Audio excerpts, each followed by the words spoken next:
मंत्रा face wash, ये कोई cosmetic नहीं, आयुर्वेदिक औषधि है। दिल्ली में यमुना सफाई के लिए चलाया गया अभियान। दिल्ली की सीएम रेखा गुप्ता ने अभियान में लिया भाग। यमुना सफाई कर दिया स्वच्छता का संदेश।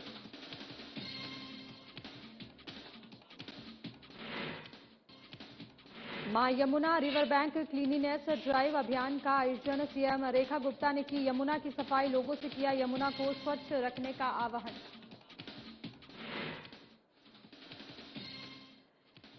नई दिल्ली में सीएम रेखा गुप्ता ने की प्रेस कॉन्फ्रेंस। पीएम मोदी के 12 सालों के कार्यकाल पर मीडिया से की चर्चा। कहा, विकसित भारत के संकल्प पर जोर।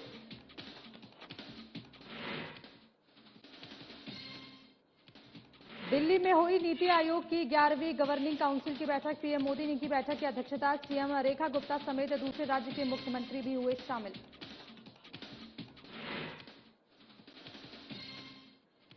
पीएम मोदी बने भारत के इतिहास के सबसे लंबे समय तक के प्रधानमंत्री। दिल्ली की सीएम रेखा गुप्ता ने दी बधाई। कहा, दिल्ली के विकास के प्रति उनका स्नेह, संवेदनशीलता, संकल्प हमेशा रहा अटूट। नमस्कार, बहुत स्वागत है आप सभी का और मैं हूं रेनी। बुलेटिन की शुरुआत करेंगे जहां दिल्ली की सीएम रेखा गुप्ता ने गीता कॉलोनी स्थित दशमेश घाट पर आयोजित मां Yamuna river bank cleanliness drive में हिस्सा लिया। इस दौरान उन्होंने यमुना को स्वच्छ और प्रदूषण मुक्त बनाने के लिए जनभागीदारी का आह्वान किया। उन्होंने कहा कि यमुना में पूजा सामग्री और अन्य कचरा डालकर हम अपनी आस्था को ही नुकसान पहुंचा रहे हैं। सीएम रेखा ने कहा कि सरकार और नागरिकों के संयुक्त प्रयासों से ही यमुना को उसका पुराना स्वरूप लौटाया जा सकता है। सीएम ने बताया कि विभिन्न सामाजिक संगठनों के स्वयंसेवकों और बीजेपी कार्यकर्ताओं ने सुबह 6 बजे से ही सफाई अभियान में हिस्सा लिया और इस दौरान यमुना तट और नदी से सैकड़ों टन कचरा हटाया गया। अभियान का उद्देश्य केवल सफाई करना नहीं बल्कि लोगों को जागरूक करना भी है।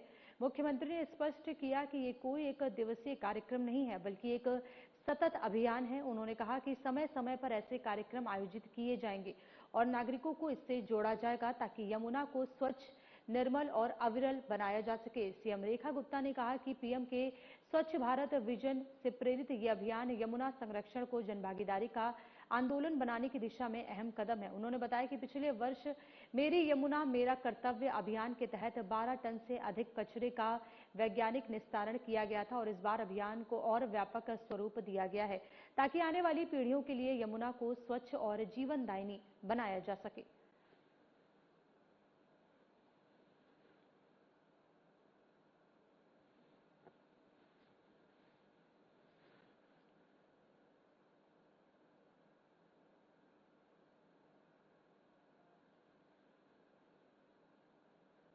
दिल्ली की सीएम रेखा गुप्ता ने गीता कॉलोनी स्थित दशमेश घाट पर आयोजित मां Yamuna river bank cleanliness drive में हिस्सा लिया।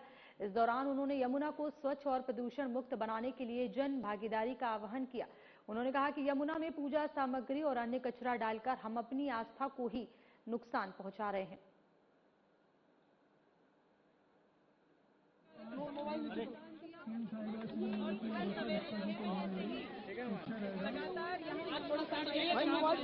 पीछे सैकड़ों टन कूड़ा यहाँ से निकल रहा है। कूड़ा किस प्रकार का? हमारी पूजा सामग्री थैलियों, प्लास्टिक थैली में पैक करके हमारे भगवानों के वस्त्र, हमारी भगवानों की मूर्तियाँ, टूटे हुए खंडित पात्र, इस तरह का सारा कूड़ा यहाँ यमुना में हम लोग फेंक देते हैं। तो सोचिए कि माँ घर का पूजा सामग्री किया करके हम किस भगवान को खुश कर पा रहे हैं। दिल्ली में मेगा यमुना घाट सफाई अभियान चलाया गया और इस अभियान में मुख्यमंत्री रेखा गुप्ता ने बढ़ चढ़कर हिस्सा लिया। ये सफाई अभियान दिल्ली के 28 घाटों पर एक साथ आयोजित किया गया। अभियान का उद्देश्य यमुना नदी की सफाई और शहर को स्वच्छ व सुंदर बनाना है। सीएम रेखा गुप्ता ने कहा कि दिल्ली हमारी है और यमुना जी की सफाई की जिम्मेदारी भी हमारी है।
प्रधानमंत्री नरेंद्र मोदी के जनसेवा, सुशासन और गरीब कल्याण को समर्पित 12 वर्षों के कार्यकाल के अवसर पर दिल्ली में विशेष संवाद कार्यक्रम आयोजित किया गया और इस दौरान सीएम रेखा गुप्ता ने दिल्ली बीजेपी अध्यक्ष हर्ष मल्होत्रा के साथ पत्रकारों से बातचीत की।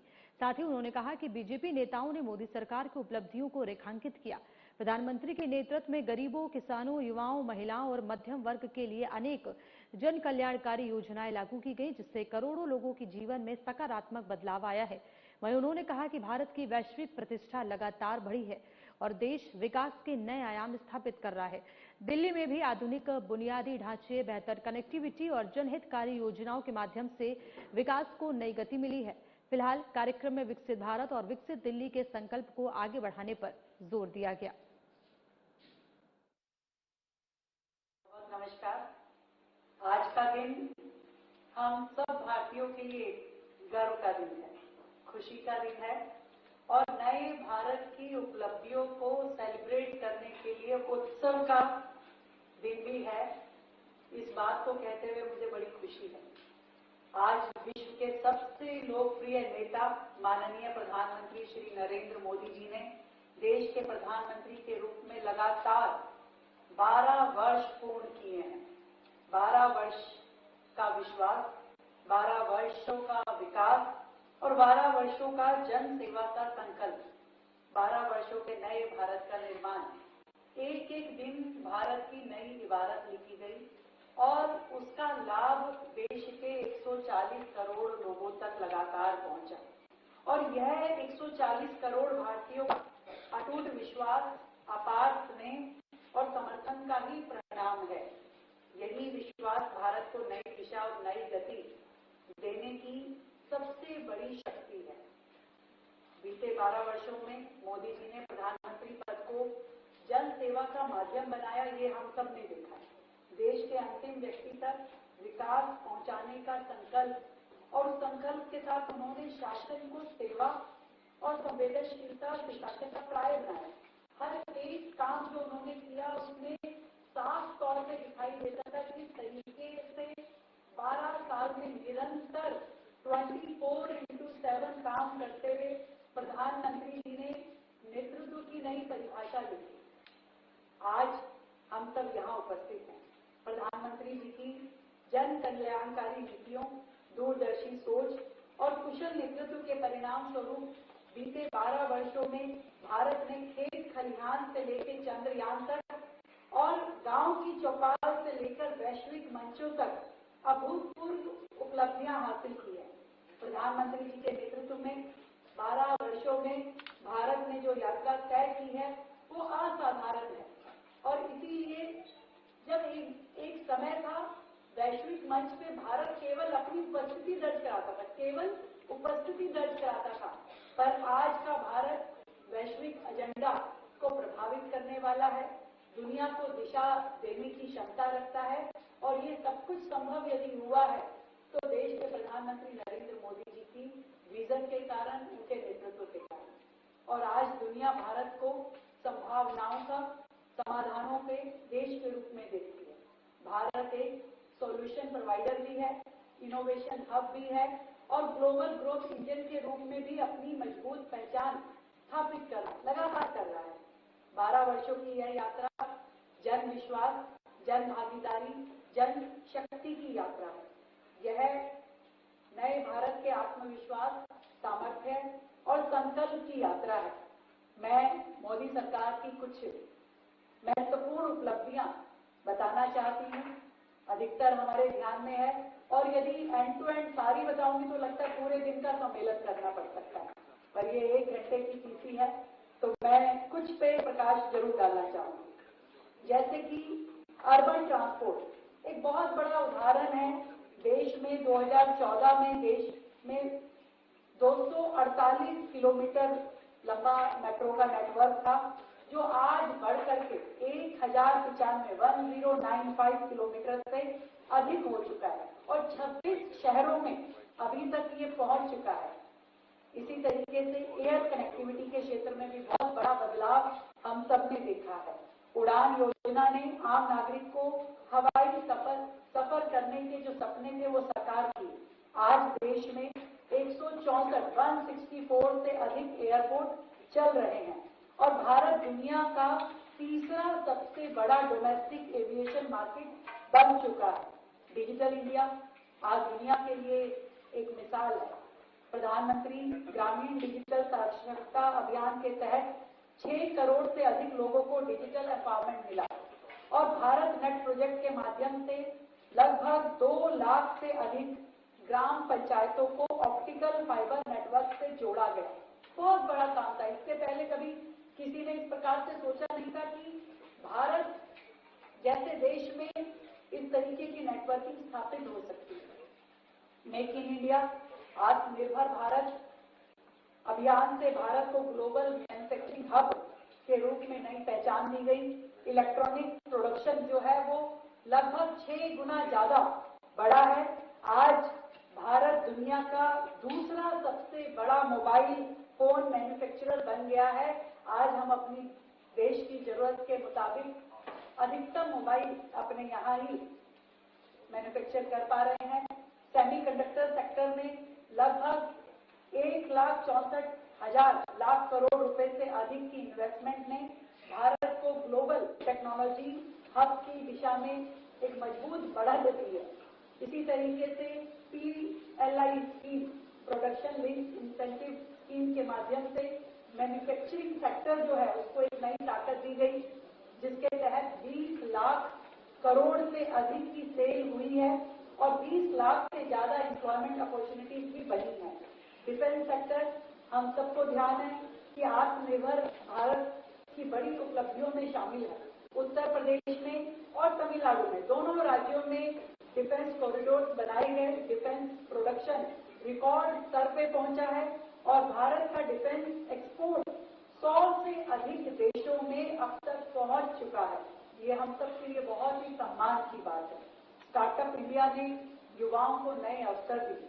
आज भारत में 2 लाख से अधिक स्टार्टअप हैं, 120 से अधिक यूनिकॉर्न्स हैं और देश की इनोवेशन पावर का ये एक बड़ा प्रमाण है कि आज युवाओं को इस दिशा में बहुत प्रोत्साहन मिल रहा है।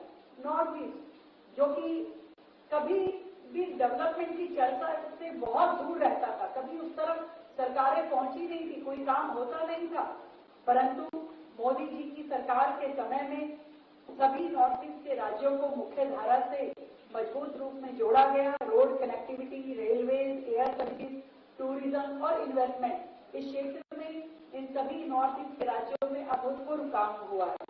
भारत की कल्चरल हेरिटेज को भी नई ऊर्जा मिली है। हम सब ने देखा कि अयोध्या में श्री राम का मंदिर हो, काशी विश्वनाथ धाम हो, महाकाल हो और बाबा केदारनाथ धाम हो, सभी का रीडेवलपमेंट भारत की आस्था और गौरव का प्रतीक बन चुका है। ये अलग अलग आयामों पे मोदी सरकार ने जिस तरीके से काम किया है, ये अपने आप में हर भारतीय को उत्साह देने वाला है। प्रधानमंत्री नरेंद्र मोदी जी के नेतृत्व में सबका साथ, सबका विकास, सबका प्रयास और सबका विश्वास, ये बहुत बड़ा आधार बना है। इसी सोच के साथ 25 करोड़ लोगों को गरीबी की रेखा से बाहर लाया गया है और हर समय 81 करोड़ लोगों को मुफ्त राशन मिल रहा है। 58 करोड़ से अधिक जन धन के खाते खोले गए और आज वो प्रचलन खत्म हो गया जब घर की महिला अपने पैसों को किसी चावल के डब्बे में, किसी आटे की उसमें छिपा के रखती थी। आज हर व्यक्ति का बैंक अकाउंट बन गया है और उसमें वो अपनी सेविंग रखता है, तो उसका पैसा जो है वो भारत की इकोनॉमी में जुड़ता जाता है। आयकर की सीमा, छूट सीमा को बढ़ाकर 12 लाख किया गया। इसका लाभ देश का बहुत बड़ा वर्ग ले रहा है। 1 करोड़ रूफटॉप सोलर सिस्टम लगाए गए। सोलर में इससे बड़ा काम कभी भी नहीं हुआ था, तो ये भी अपनी मोदी सरकार की बहुत बड़ी उपलब्धि है। किसान सम्मान निधि के तहत 11 करोड़ से अधिक किसानों को 4 लाख करोड़ से अधिक की सहायता राशि दी गई है देश भर में। आयुष्मान भारत योजना से 60 करोड़ लोगों को स्वास्थ्य सुरक्षा मिली है। मैं बहुत छोटी छोटी हेडलाइन के रूप में बता दूं, नहीं तो एक एक विषय इतना विस्तृत चर्चा करने वाला है जिसका लाभ लोगों को मिला है। आज भारत में व्यक्ति के लिए उसका इलाज वो प्रॉब्लम नहीं है, वो चिंता का विषय नहीं है। आज उसे पता है कि सरकार उसके साथ खड़ी है, उसको इलाज मिलेगा और उसको मिलता है इलाज, तो इसके लिए उसका जीवन कितना सुरक्षित महसूस करता है वो, और कितना खुश महसूस करता है अपने आप को। इसके लिए हम सभी बधाई देना चाहते हैं मोदी जी को। और प्रधानमंत्री सुरक्षा बीमा योजना का लाभ 58 करोड़ से अधिक लोगों तक पहुंचा है। 4 करोड़ से अधिक परिवारों को पक्के घर दिए गए हैं और पीएम स्वनिधि योजना के तहत 74 लाख से अधिक रेहड़ी पटरी वालों को ऋण दिया गया है। स्टैंड अप इंडिया के माध्यम से एससी उद्यमियों को 15,000 करोड़ रुपए से अधिक का ऋण दिया गया है। उज्ज्वला योजना के तहत लगभग 11 करोड़ महिलाओं को गैस कनेक्शन दिए गए हैं। लखपति दीदी योजना से 3 करोड़ से अधिक महिलाओं को लाभ मिला है और इसी तरीके से 4.5 करोड़ से अधिक बेटियों को सुकन्या समृद्धि के खाते खोले गए हैं। कल प्रधानमंत्री जी के साथ में जो नीति आयोग की मीटिंग थी, मुझे ध्यान है कि प्रधानमंत्री जी ने कहा कि लखपति दीदी योजना भाई 3 करोड़ हो गई है, पर 6 करोड़ का लक्ष्य है, तो सभी राज्य इस पर काम करें। तो ये कितनी अच्छी बात है कि एक लेवल को हम कंप्लीट करते हैं तो अगले लेवल की तैयारी साथ साथ में शुरू करते हैं। इसी तरीके से स्वास्थ्य और शिक्षा के क्षेत्र में भी बड़े कदम उठाए गए हैं। देश भर में 23 नए एम्स, आप सबको ध्यान होगा कि जब दिल्ली में अकेला एम्स होता था तो किस तरीके से देश भर के लोग दिल्ली आने से मजबूर होते थे। आज 23 नए एम्स बन चुके हैं। अनेकों मेडिकल कॉलेजेस को मंजूरी मिल चुकी है। इसी तरीके से इंद्रधनुष, मिशन इंद्रधनुष के तहत लगभग 5.5 करोड़ से अधिक बच्चों का टीकाकरण हुआ है। तो आज मोदी जी की सरकार के समय में महिलाओं का स्वास्थ्य, बच्चों का स्वास्थ्य, पोषण, ये सभी सरकार इसकी स्वयं चिंता कर रही है और हर जरूरत के हिसाब से प्लान बना करके उस पर काम हो रहा है। स्वच्छ भारत मिशन के तहत 12 करोड़ से अधिक शौचालय बनाए गए, जो एक बेटी के लिए, एक महिला के लिए सम्मान का सूचक बन के आए हैं। जल जीवन मिशन के तहत 16 करोड़ घरों तक स्वच्छ पेयजल नलों के माध्यम से पहुंचाया गया। प्रधानमंत्री विश्वकर्मा योजना के तहत 30 लाख पारंपरिक कारीगरों को सहायता और कौशल विकास का लाभ दिया गया है। जनजातीय समाज के विकास के लिए 15,000 करोड़ रुपए का विशेष प्रावधान किया गया। देखिए, आप कोई एक भी सेगमेंट छूटी नहीं है और देश भर में हर राज्य को इसका लाभ मिला। और मुझे खुशी इस बात की है, जब मैं दिल्ली की चर्चा करती हूँ कि दिल्ली जो देश की राजधानी है, जो पिछली केंद्र सरकारों के समय में कुछ कर नहीं पाई, अपनी लीगेसी प्रॉब्लम्स को सुलझा नहीं पाई, परंतु मोदी जी के ये 12 साल का कार्यकाल हम दिल्ली वालों के लिए किस प्रकार का सौभाग्य लेके आया, मैं उसे भी आप सबको बताना चाहती हूँ। मोदी सरकार द्वारा पिछले 12 वर्षों में दिल्ली के लिए किए गए कार्यों की मैं चर्चा कर रही हूँ। अमृत 2 योजना के तहत दिल्ली के लिए अनधिकृत कॉलोनियों में सीवेज नेटवर्क का विस्तार करने, झुग्गी बस्तियों में कनेक्शन देने और यमुना नदी बिना ट्रीट के गंदे पानी के बहाव रोकने के लिए केंद्र सरकार ने लगभग 3,000 करोड़ रुपए आवंटित किए थे। और ये बात मैं आज की नहीं कर रही, ये हमारी सरकार से आने से पहले से ही केंद्र सरकार ने ये बजट पिछली दिल्ली सरकारों को दिया था, पर अफसोस कि वो इसमें कुछ काम नहीं कर पाई। स्वच्छ भारत मिशन के तहत दिल्ली में कूड़े के पहाड़ हटाने के लिए और सफाई व्यवस्था के लिए केंद्र सरकार ने लगभग 1,550 करोड़ की मदद दी। और इस मदद से आपने देखा कि किस तरीके से कूड़े के पहाड़ लगातार कम हो रहे हैं। आज भी केंद्र इसमें हमें पूरा सहयोग दे रहा है।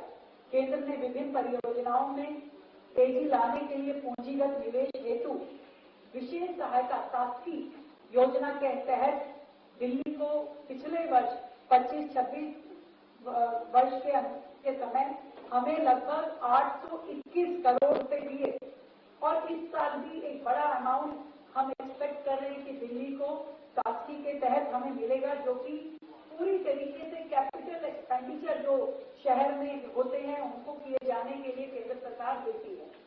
केंद्र सरकार की मदद से दिल्ली एनसीआर में मेट्रो लाइन का एक्सपेंशन लगभग 400 किलोमीटर तक किया जा चुका है और पहली रिंग मेट्रो की सेवा भी शुरू की जा चुकी है, जिसका उद्घाटन माननीय प्रधानमंत्री जी ने पीछे किया था। इसके अतिरिक्त 180 किलोमीटर अतिरिक्त मेट्रो लाइन बिछाने का काम अभी प्रोग्रेस में है। आज मुझे ये कहते हुए खुशी का अनुभव है कि दिल्ली में पूरे देश के किसी भी राज्य से ज्यादा दिल्ली एनसीआर की मेट्रो नेटवर्किंग है। हम लगभग 500 किलोमीटर की मेट्रो नेटवर्किंग को छूने वाले हैं और ये दिल्ली का सौभाग्य है कि केंद्र और राज्य दोनों मिलकर के इस टारगेट को अचीव कर पा रहे हैं। केंद्र सरकार द्वारा इंफ्रास्ट्रक्चर के क्षेत्र में जब मैंने पूरा कैलकुलेट किया, आदरणीय हर्ष जी यहाँ बैठे हैं जो स्वयं हमारे केंद्रीय राज्य मंत्री हैं ट्रांसपोर्ट विभाग के, हमें लगभग 1.25 लाख करोड़ रुपए दिल्ली को इन 12 वर्षों में मिला, जो कि कुछ योजनाएं पूरी हो चुकी हैं, कुछ वर्तमान में चल रही है और कुछ भविष्य के लिए तैयार की जा रही है। और उनमें से महत्वपूर्ण की चर्चा मैं जरूर करना चाहूंगी जो दिल्ली के लिए लाइफलाइन जैसे है, जैसे UER-2 जो कि 7700 करोड़ की लागत से बना है, द्वारका एक्सप्रेसवे जो 7500 करोड़ की लागत से बना, और इसी तरीके से eastern and western peripheral ways जो 11,000 करोड़ की लागत से दिल्ली को उनके लिए दिए गए, और दिल्ली मेरठ एक्सप्रेसवे जो 8300 करोड़ की लागत से बना, दिल्ली देहरादून एक्सप्रेसवे जो कि 12,000 करोड़ की लागत से बना, और नमो भारत RRTS कॉरिडोर जो कि लगभग 30,000 करोड़ द्वारा एक कनेक्टिविटी बूस्ट दिल्ली को बाकी राज्यों के साथ जोड़ने के लिए कर रहा है, जो कि दिल्ली को डिकंजेस्ट करने में भी जबरदस्त मदद कर रहे हैं। भारत सरकार ने दिल्ली एयरपोर्ट की क्षमता बढ़ाने के लिए 12,000 करोड़ का निवेश किया, और इसी तरीके से दिल्ली में विश्व स्तरीय इंफ्रास्ट्रक्चर जैसे भारत मंडपम, जैसे यशोभूमि कन्वोकेशन सेंटर, प्रगति मैदान का जो आधुनिकीकरण हुआ, और ऐसे ही बाबा साहब का महापरिनिर्वाण स्थली जो बनी, अम्बेडकर इंटरनेशनल सेंटर बना, नया संसद भवन बना, PM संग्रहालय बना, राष्ट्रीय हमारा शहीद स्मारक बना, कर्तव्य पथ, कर्तव्य भवन, ये सारे वो लैंडमार्क अचीवमेंट है जो देश का सम्मान बढ़ाते हैं, देश की प्रगति के लिए सूचक हैं। इसी तरीके से फेम के तहत और NEBP के तहत दिल्ली को अभी तक 4,550 इलेक्ट्रिक बसें दिलाई जा चुकी हैं, और साथ ही PME ड्राइव के तहत और 6130 बसों की मंजूरी भी दिल्ली को दी जा चुकी है। ये दिल्ली की पर्यावरण को बेहतर रखने की, प्रदूषण को कम करने की समस्या के लिए बहुत ही बड़ा स्टेप है जो हमें केंद्र सरकार से मिल रहा है। PM उज्ज्वला योजना की बात यदि मैं करती हूँ तो दिल्ली में लगभग 3.25 लाख कनेक्शन सिर्फ मात्र दिल्ली में दिए गए हैं, और LPG के नए कनेक्शन देने का अर्थ है कि हर परिवार को, हर महिला को उस तरह का स्वस्थ जीवन इसके माध्यम से मिला है। PM स्वनिधि योजना के तहत दिल्ली में लगभग 2 लाख स्ट्रीट वेंडर को 350 करोड़ से भी ज्यादा की आर्थिक मदद केंद्र सरकार ने दी है, जिससे। और इस बुलेटिन में फिलहाल इतना ही। देश और दुनिया की तमाम बड़ी खबरों के लिए बने रहिए हमारे साथ। नमस्कार।